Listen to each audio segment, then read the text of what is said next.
What do you tell everybody that they should be doing to have a healthy heart as we grow older? You literally could look into somebody's body live and show it to the patient at the same time. Right. How far are we away from AI being a better doctor than my actual doctor? What are just some of the basics that should be warning signs for me to go get immediate assistance? There's a potential for someone to come in complaining of chest pain, for example, and you save their life on the spot because you had that tool. Is that true?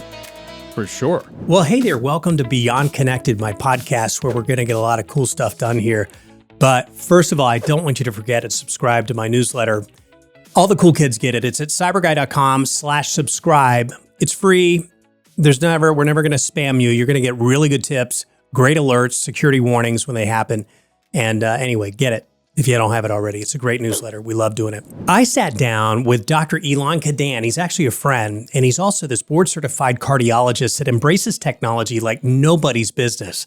We sat down a few days ago to chat about how AI, wearable tech, and this really cool ultrasound hand technology that he uses in the field are revolutionizing medical care. But first, I was talking with the Secretary of Transportation, Sean Duffy, and I said, what's like the cool thing coming? The eVTOLs, these Ubers in the air, are going to move people faster, cheaper. In these pods, they'll take 5-6 people, and they'll travel anywhere from to 100 miles at a time. So they're going to be drone-like vehicles called eVTOLs flying above us in no time.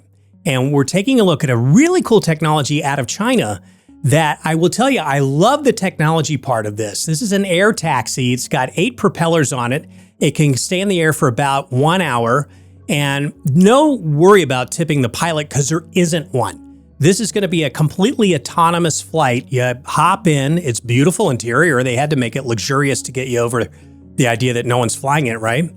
EHang is behind this. It's taking to the air already and testing in China. I don't know if this is coming to the U.S. anytime soon, but the VT-35 is a long-range aircraft that's designed really to get you from one city to the next nearby.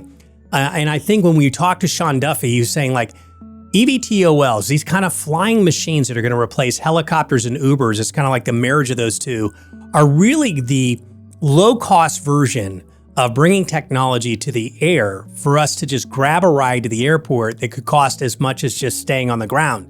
When I hear that, I love that idea. The idea that I could get a quick, safe ride, but with a pilot behind the controls, that's where I'm at. There is not a chance in hell I am getting in the VT-35 in China until, I don't know, years after it's been flying and, it hasn't gone down.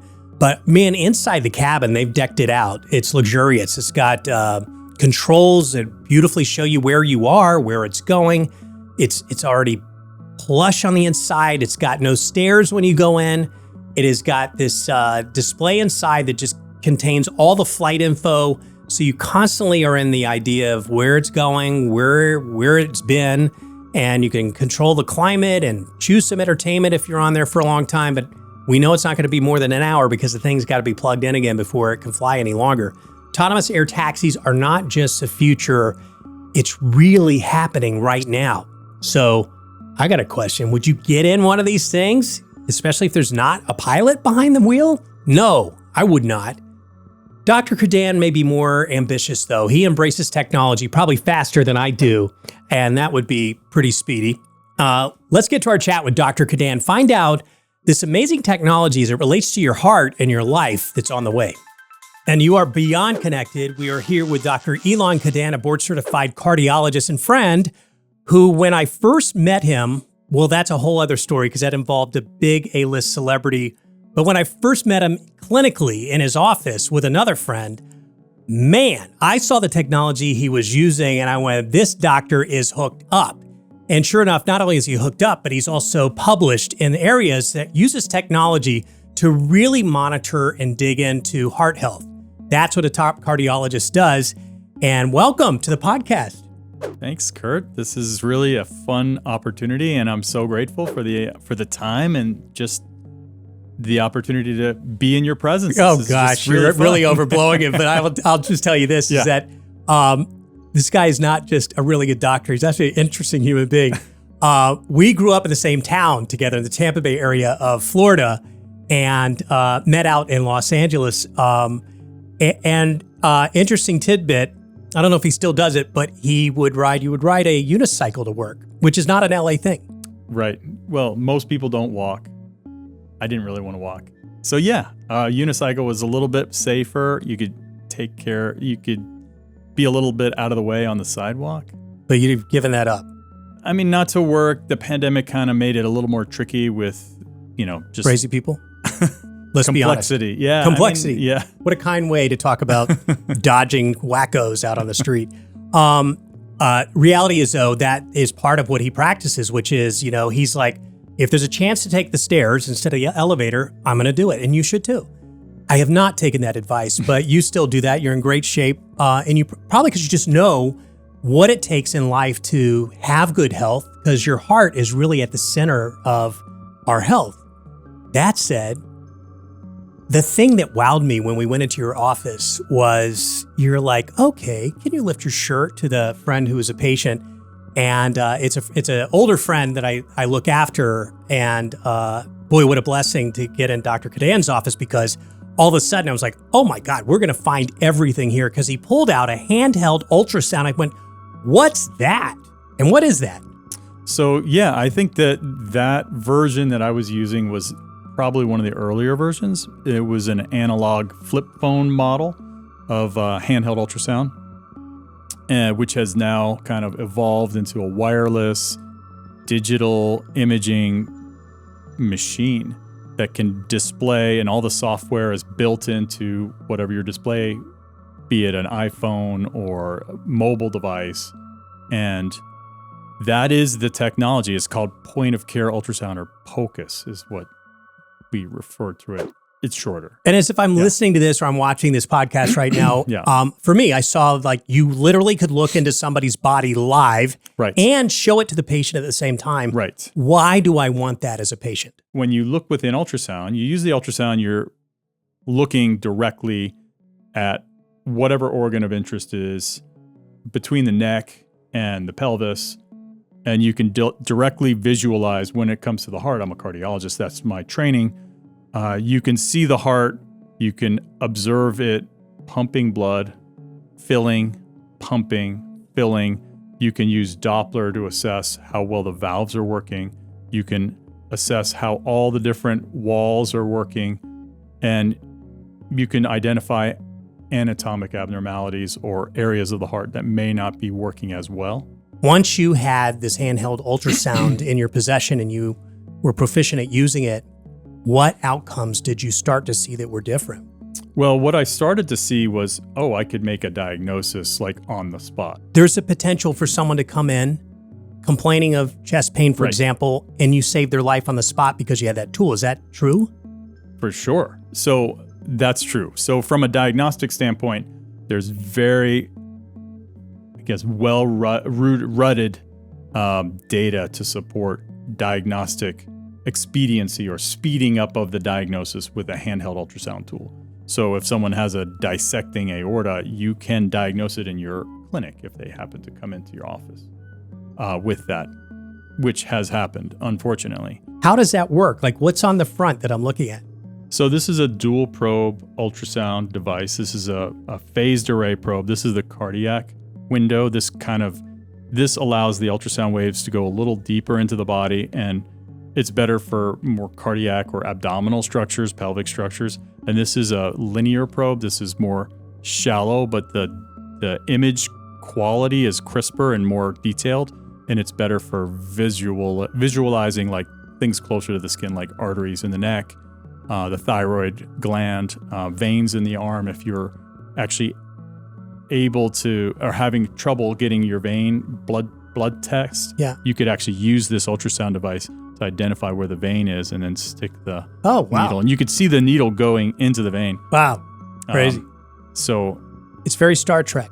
It's very Star Trek. And this isn't the device as much as the combination of whatever the display is. In the office, I use an iPad for my display. So the iPad talks to the probe, the ultrasound probe. In the hospital, when I round in the hospital, I just bring an iPhone. Right. And the display is on the iPhone. Well, everybody also knows in LA, like if you want the top cardiologist, you go to Cardiolucent, and you invented this practice because it is so hooked up with technology. In the exam room, don't you have a giant like TV display where what you're seeing, you could also show the patient and say, that's your heart. That's right. So, well, not just the heart. I examine the entire, from the neck to the waist. Wow. And I can examine lower extremity veins and arteries as well if there's a reason, and soft tissue things if you have a lump here or something like that. But yes, while I'm reviewing my image on the iPad, you're simultaneously observing the same image in real time on a 65-inch screen HD TV. What should I, just as an average American, and hey, I'm going to go to the doctor for a checkup. Is there anything new that's happening that is giving us that kind of rich real-time data? Or what should I be asking my doctor for? So I think I know where you're leading me, and it is important. And we all kind of have these devices on us, which is a wearable device. But not only do we have data that's being collected with our wearables, all of our mobile phones have accelerometers and gyrometers, three-dimensional accelerometers, and they are GPS locating us as well. So that data is visible by the owner. And that data can be effectively converted to health data, how much we're moving. And there's really specific data that is in your phone or watch or wearable of whatever that may be. And meaning like an Oura ring some people have. So when we're talking about those kinds of wearables where they have like a plethysmography, where they use infrared or green light to assess flow or pulsatility of the capillary beds, like 1 to 2 millimeters beneath the surface of the skin, your watch is not telling you what's going on inside you. It just tells you what those like 1 millimeter to 2 millimeter blood vessels are underneath the sensor are doing. You could have this big, huge thing growing out of your abdomen. I mean, my watch says it's fine, but like, it's not necessarily fine. I mean, there's something. We know that when you look in the mirror, that ain't right. My pants don't fit right. Just ain't right. You just opened it up. I'm dying to know. I mean, from a cardiologist standpoint, what is AI doing to change? I know things that we have that are constantly being collected on our body are these like wearable watches or rings or wristbands that collect the plethysmography data, and it's continuous. So with that, you can assess heart rate and respiratory rate and potential heart rate variability, which is an emerging sort of tool that a lot of people are using to better understand like what their wellness is and their fitness is. There's an algorithm to kind of estimate VO2 max, which is how efficiently your cardiorespiratory system can exchange gas at the tissue level. So how well your body can propagate itself. How far are we away from AI being a better doctor than my actual doctor? I guess it depends on what you're measuring. I mean, if you're looking at a black and white image that has shades of gray, maybe AI would be pretty good at that. And it may be better than a doctor pretty soon. Why is that better? Explain. Well, shades of gray may be harder for a human eye to kind of appreciate. And changes in shades of gray from a normal to an abnormal may be more subtle for a human eye. And, I'm not a brain scientist to understand like what the limitations of those like gradation differences are, but a computer may be a little bit better at identifying that. As a cardiologist practicing, and a patient now comes in with all this information that's available to us, whether it's these kinds of tools or it is me walking in saying, "Oh, Dr. Kedan, let me just save you. I'll just tell you, I went to Dr. ChatGPT that told me it's got to be A, B, or C. What do you think?" I mean, how hard is that to deal with that as a physician? I mean, I'm used to it, so yeah, I guess I kind of expect it. So, and to be fair, like I think my family does the same thing. So, to you? Yeah. They'll call you up and say, I already know. Yeah. And are they right? And they may actually, when I'm doing the ultrasound, I give people the ultrasound. I put the ultrasounds on their phone. They can take those images and stick them into ChatGPT. Wow. And ask, like, what is it that I'm looking at? Like, is that accurate? Have you seen results of that? I haven't seen perfect results. I mean, something that's obviously like normal will tell you it looks normal, but it's powerful. If I saw a nodule in an organ, it will usually identify the correct organ if my pictures are good enough with the handheld. And it may or may not find that, or identify that like lesion or that abnormality. So, I mean, it's pretty good. That's crazy. It's getting there. What are just some of the basics that should be warning signs for me to go get immediate assistance and help? Yeah, so chest pain that comes on with exertion, shortness of breath or change in exercise tolerance, or capacity to do some sort of activity. If that chest pain or shortness of breath with exertion is alleviated by rest or not moving. So every time you move, you start to feel those symptoms. And then when you stop, it starts to calm down. Well, that's suggestive that there's, a fixed narrowing or a narrowing that like stuff doesn't go through past a certain amount. When there's more demand, there's a fixed amount of flow. So you feel insufficient capacity to meet the demand. And then terrible things like dizziness, passing out, racing of the heart, swelling in the feet, inability to sleep or lie flat. Those are kind of hallmarks of some sort of underlying heart problem. Okay. So we're getting closer to the 911 call with those. But I mean, they can kind of sneak up on you. So right. You're one of the smartest people I know, and I'm grateful that you joined us today to share some of your brilliance about the heart. I've always been super impressed and admired your embracing data, along with that balance of just saying, how do you feel? And putting those together to be an outstanding physician. And that's what's built Cardiolucent. Where can people go to find your practice? So you can check my website, cardiolucent.com. You can call my office, which is in Beverly Hills on 99 La Cienega Boulevard. The phone number is 310-304-5555. Cool. Easy to remember. And I'm there. I'm available. And so is my amazing staff and in our beautiful office. Cool. Thank you for joining us today on Beyond Connected. We'll be back right after this. How cool is that? Dr. Kedan's a genius. I love him. He's a good friend. And I just love seeing how he really embraces that technology. I don't understand everything he's saying, but man, I know he's on the right path. Now, before we go, are you ready for a quick game? Yes, you are. It is called Startup or Scam. And here's the premise.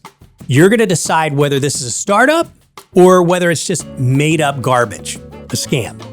Producer Max has prepared a list of startup or app names. And I'm playing this. I have to sniff out the fake ones. You ready to play along?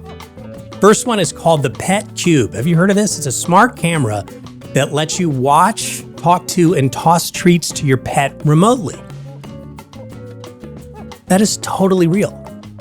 Ding, ding, ding. Really? That's real. All right. Yeah, I thought I knew that.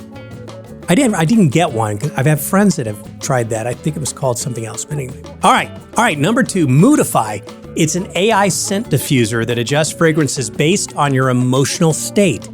Is that real? Is that a startup? It's a real startup, or is that completely made up? Gosh, it could really be something real, but I think I know Max's brain in here. This is right where he would have stacked the fake one. I'm going to say it's a real startup. That's right, it's real. Wow, okay. Go against my gut. All right, this is number 3. It's called TreeFi. It's a solar-powered Wi-Fi router that's camouflaged in the trees for public spaces. That sounds like smart and legitimate. I don't know if it'd be called TreeFi. I mean, we already have these with like cellular networks. So it couldn't be far off the beaten path.